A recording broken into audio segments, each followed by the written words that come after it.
Hey, what's up, champions? Welcome to Growth Mode. I'm your host, Donnie Boivin, the CEO and founder of Success Champions. I am a sales and automation tactician. No, he is not. He is not an automation tactician. Holy shit, we're going to keep rolling. Fuck. I spent years in the sales and business development game, and I spent the last four scaling and growing a business and learning how to teach others to do the same. Hanging out with me is the sales and automation tactician and genius, Comin Soon, the founder of Time on Target, my right-hand lady, and he is doing amazing and awesome things for me. Kevin, on this show, what the hell are we talking about? See, we now have video and audio evidence that Donnie wants to be like me. Hashtag Team Kevin. It is Holy official. Hell. Holy hell. Yep. What's this episode about, bud? Hey, so today we're going to talk about networking, specifically how to get introduced to the right people.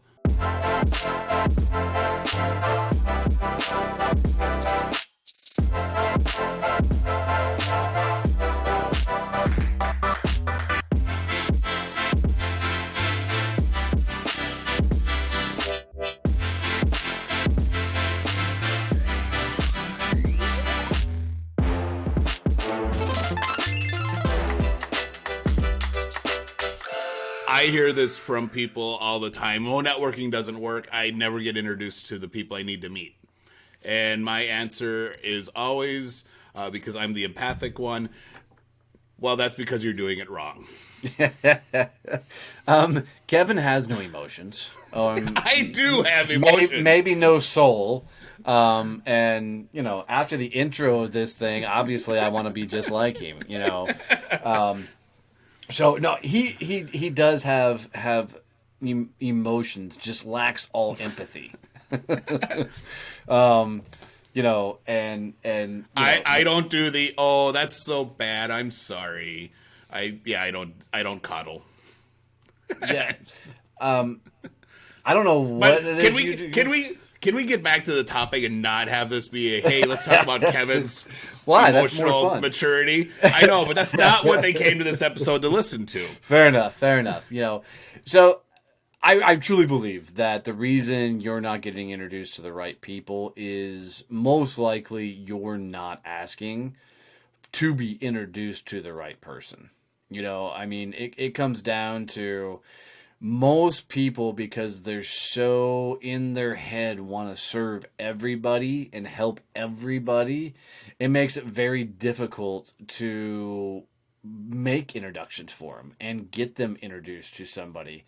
You know, I sat down with a guy today, you know, and had a virtual coffee, and I'm like, okay, walk me through specifically what you do so I can help wrap my head around who I can introduce you to. Because I can't fully comprehend it. And once I got him to walk me through what he did, I now understand that I need to get him to CEOs of ad agencies that will use his services. But up until that point, I could not figure out who I'd open doors for and who I'd introduce him to.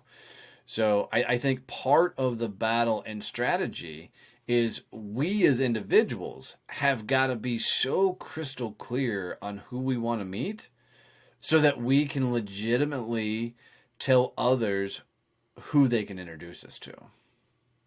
I think part of it is people don't teach their referral partners how to recognize a referral. You know, like, and I always use the chiropractor story. A good referral for me is a good referral for me is anyone with a spine. Okay, I have 5,000 people in my network. I know lots of people with pets. Are Donnie's goats good for you? Who is a you know? You know what? I used that joke, Kevin. You know that anybody with a spine. I have goats, and somebody was like, "You realize there's chiropractors for goats?" I'm like, "Get the fuck out of here." Yeah, there are pet chiropractors that just do it. Yeah, that is a thing. But you know, but it's the same thing. It's like an insurance person. They're like, you know, anybody with a heartbeat. Or a real estate person saying, you know, anybody with a house. Okay, cool. I've got a buddy who's got a mobile home out on 30 acres of land that is infested. Do you want to talk to him, right? It's insane to me that people don't get crystal clear on teaching others how to open doors. And for real estate, it's so easy. A good referral for me is your niece who just got engaged. A good referral for me is your sister who announced that they're having a baby. I mean, you just had me all hung up for a second. I'm like, my niece didn't get engaged, and I realized you were saying a generic statement. And in my head, I'm like, my niece is fucking 18 years old. Her ass better not be engaged yet. Yeah. She has a boyfriend. No, she kicked him to the curb. Oh, I did not know that. All right, Yep. Well then, had me all Scott lost his fishing partner. Right. So, but yeah, it comes down to get people to introduce you to the right people. You literally got to be able to tell the story so that they can know exactly who to make introductions for. What do they listen to? What are the triggers? What are the keywords they should be listening for? And what do they hear? I've got a 3-letter acronym. So I wrote a whole book called Endless Stream of Referrals that you can go out on Amazon, just type in Endless Stream of Referrals, and I think you can get it for 99 cents. But in there, one of the activities I teach is this whole idea of CAP, which is an acronym, which is CAP, and it stands for Characteristics, Alternatives, and Problems. And when you think about trying to explain to people who you need to be introduced to, it's really simple. What are their characteristics?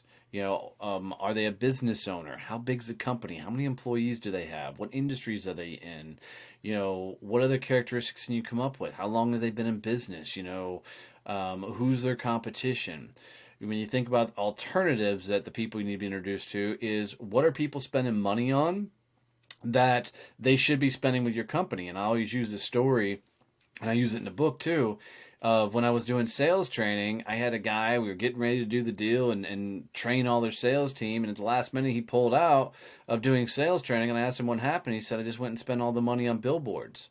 I'm like, wait, so instead of training your salespeople, you're spending money on billboards. So as a kind of a joke, but real, at all my networking stuff, I'd go around and I said, I need people who are spending money on billboards. That'd be a great introduction for me. So when you think about alternatives, or what are they spending their money on that they should be spending with you? And then the last one is problems are, what problems do you help companies solve? And if you're sitting across from somebody and say, look, I need a business owner who's doing $1.2 million, $1 to $2 million a year. They have 10 salespeople. Their biggest struggles and problems are their salespeople's numbers are low. They're not doing enough cold calls, reach outs, and this, that, and the other. And they're spending money on billboards. You can get a really specific with who you're trying to get introduced to. The other one that I always like and I work with my referral partners on is significant events. So what significant event is going on in that person's life or in their business? We're launching in a new market. We're expanding internationally. We're getting married. Someone had a car accident. What is that significant event that just occurred that is going to be the trigger for them needing your service? Yeah, I love that. So, think about, whatever your industry is. We'll go back to sales training because that was, was the freshest one of mine before I launched the company. But, you can think about things like, did new competition come into town? Did a new way of doing business happen? Did the market go up? Did a new sales manager come in, or do you have a new CFO, CEO, do you have a new board of directors, anything that signals a significant event becomes a trigger for somebody else to look out for.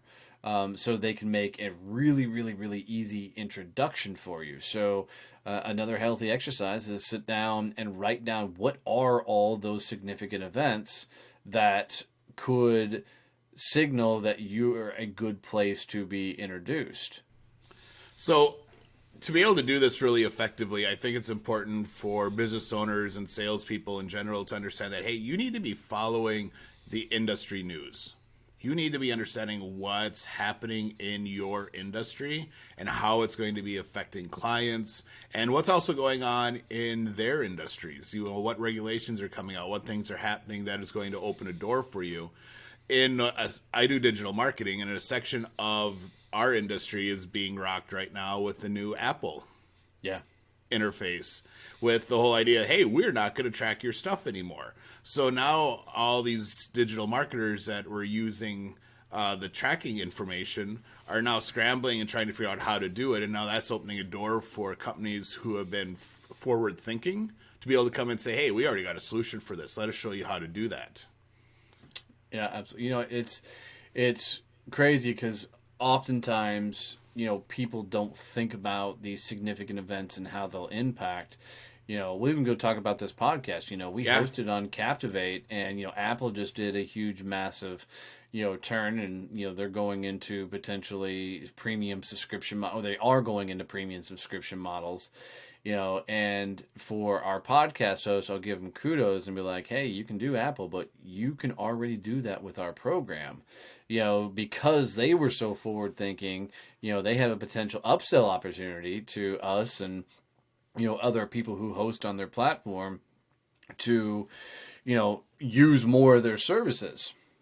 Well, if you're watching out for those things, or you tell your networking partners, you know, these are the significant things I need you to be looking for, when those things happen, man, it's like this light bulb will go off. Your face will show up in their head, and you're like, oh my God, you need to talk to so-and-so, because that's exactly. And, you know, Andrew, who's one of the guys up in our New York chapter of Success Champions Networking, he's got just a great story that I can't help but not think about every time I talk about this. But he unfortunately lost a newborn baby early on in his life, and he now sells, you know, life insurance. And so he's got a little business card that anytime he sees somebody with an infant, he hands them the card, because not only is there emotional trauma when you lose a newborn, but there's a financial trauma. You still got all the hospital bills, and you still have all the things you got to take care of, which just adds on to all the other crap that you're mentally going through. So he's adamant about, you know, handing these cards to people with newborn babies and babies in general to let them know that this is something they should be looking into.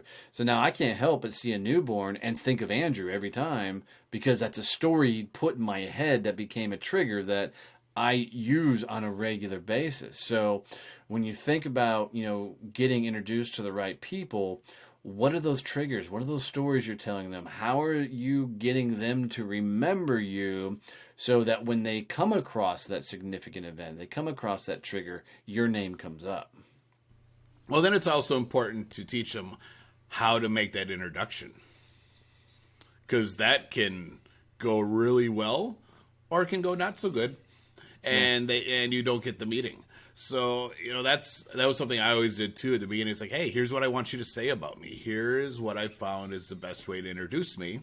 And I'm totally fine with people doing it by email. Some people like doing it by phone, but help them know what to say, because that makes it even easier, because now they have it internalized, say, oh, well, we talk about on this show that Kevin and I are going to debate, and we're going to debate this one, because if you've gotten an introduction from me, and anybody who's ever been introduced by me can tell you, usually my introduction is, Kevin, go meet Mike, Mike, meet Kevin, go have a coffee.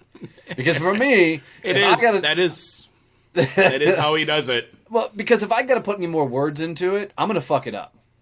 Because now I can introduce you, Kevin, all day long and tell somebody 100% why they should sit down and sit across from you. But I can't do that with everybody. Mm-hmm. You know, so for most people, instead of me trying to convince somebody else why you should, I'm just going to tell you, dude, go get a fucking coffee with this person. Y'all figure it out. And 9 times out of 10, that turns into an absolutely badass conversation. Well, and I don't think it's so much about convincing them. It's, you know, hey, you need to meet Donnie. He does this. And well, everybody should meet Donnie, because I'm Donnie. Okay. Lord, for our listeners, there was a really big eye roll right there from me. So if you want to see the actual facial expressions, yeah, if you want to see the actual facial expressions I make when Donnie says things like that, watch us on YouTube. It'll be entertaining. And then you can see him actually say that he wants to be like me. Right, right. So, but, all in all, guys, I think if you're looking at how do I get people to introduce me the proper way, how do I get people to open doors for me, how do I get them to put me in contact with the right people, I think you got to make it easy for them. I think you've got to, exactly who you need to talk to. I think you got to know the significant events, the triggers, the keywords, the things that when these things are said or brought up or happen, make your name come top of mind. And then I think you got to find yourself in a situation where you're weekly getting together with people so you stay top the fuck of mind. Because most times the reason you're not getting introduced is people flat out fucking forgot about you. And that's one of the reasons we have the networking groups, is because it gives you a chance to stay, in touch with your best referral partners. So, as always, guys, if you got a tip, trick, knowledge, or anything of value out of this episode, do us a favor and teach somebody else how to subscribe, listen, or follow. I appreciate you as always, guys, and we'll catch you on the next go-around. See ya.